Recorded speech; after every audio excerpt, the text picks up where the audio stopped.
What is up, you guys? My name is Nick and welcome to my channel where I cover all things entertainment. Whatever you're watching, I'm making videos about.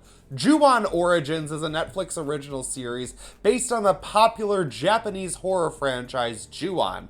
In this season, multiple different people are affected by one very haunted-ass house. Yeah, if you thought Murder House from American Horror Story was bad, try stepping foot inside this madhouse. I'm telling you, it's got people messed up every which way. Let me just say that if you are not used to watching most international shows, don't worry, neither do I. This season consists of 6 half-hour episodes. It makes for a very easy binge. I watched one episode one night, and then the following day, I watched the other 5 in one block. It was very easy to get through, and I would recommend, if you're gonna give this a shot, make sure you pay attention to the audio quality when you're watching, because I watched this on my laptop with headphones, and I think that was the right way to go, because I found that the sound design to this show was very important. There is a lot of lullaby-like music that then morphs into sinister, foreboding music, and it ends up creating this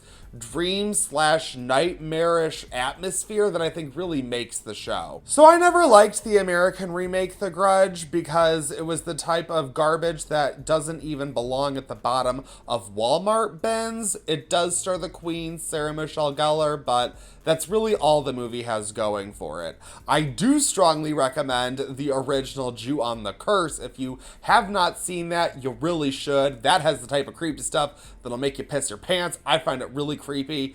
And I do have to admit that I kind of liked the recent American remake, The Grudge, that came out earlier this year. And who else keeps forgetting that that movie even happened? I think it's because I was drunk when I went to see it, but I still gave it a good review, so I have to own it. While I am not well versed in this entire franchise, I have picked up that most of these movies are told through a series of vignettes. There's a bunch of little scary stories that make up the big picture, and I love that. I love whenever there's a horror story that involves a whole bunch of people having to deal with one horrific scenario, in this case dealing with one haunted-ass location, and I think that this format is perfect for a Netflix series.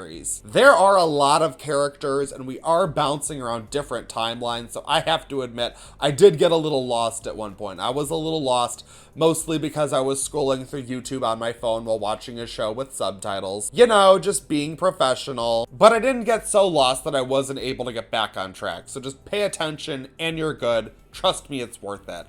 I do have to say that because we are jumping around between multiple different characters in these different timelines with a condensed duration of time to work with, I will say that I don't think there is enough time to explore and flesh out some of the characters and understand their motivations in a way that I think was necessary. Most of them are kind of just used as devices or archetypes in one way or another to just be victimized by this house. But I have to admit, that is where Ju-On Origins really excels. So let's get into the good stuff. Let's get into that scary stuff. That's what everyone is interested in. I have to say that I personally think Ju-On Origins, it's dealing with more of the disturbing than the scary. So if you're looking for some typical ghost antics, like some, meowing kids or whatever, you might want something more in line with a Conjuring Universe ripoff or something like that. Because I think that Ju-On really focuses on the disturbing things that real people do to one another and how this house influences people to be their worst selves. One of the things that I really liked was that every scene that had a television on, there would be like some gruesome crime or horrific event covered on the news. And I think it helped really ground a lot of the horror of this show in reality. This season is kind of true crimey, but I really like that because I think it gets to what has made the Ju-On franchise so universally relatable over the decades now, is that it has used the supernatural and ghosts and curses as a way to sort of look at how trauma affects people and how these spiritual horrors act as kind of a manifestation of the internalized horrors that the characters have to go through, dealing with abuse within their homes or at school or wherever.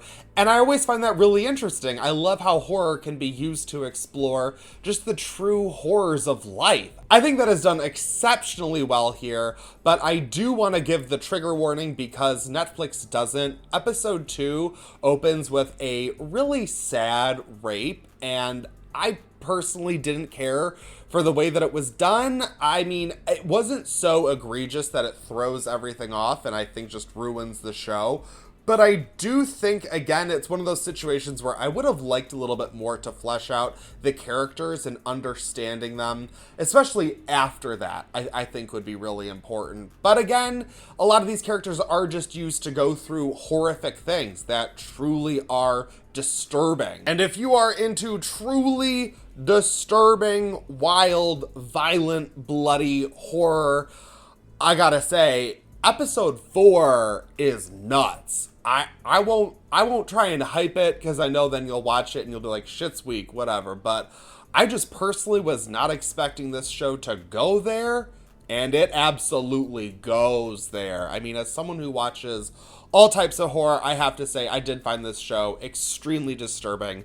Not so much creepy or scary or eerie, which is what you may expect out of this show. It's more disturbing, like the darkest of the true crime disturbing. If you're looking for jump scares and ghosts crawling around the walls, then you might be a little bit disappointed. But if you're interested in a horror series that explores the way real life trauma can affect the human psyche, then dive right in. I'm gonna give season 1 of Ju-On Origins a 3.5 out of 5. What did you guys think of Ju-On Origins? Thank you so much for watching this video. I greatly appreciate it. Give me that big thumbs up. Share this video with your friends. Subscribe to watch this now so you can catch all the good content coming your way. I don't want to niche down so hard that I'm not able to cover, whatever I want, whenever I want, but I am focusing more and more on horror because I think we're all having a lot of fun talking about good spooky stuff. So let me know in the comments if there is anything you want me to cover. Thank you again so much for watching. That is it for this video, but I won't stop you from watching another.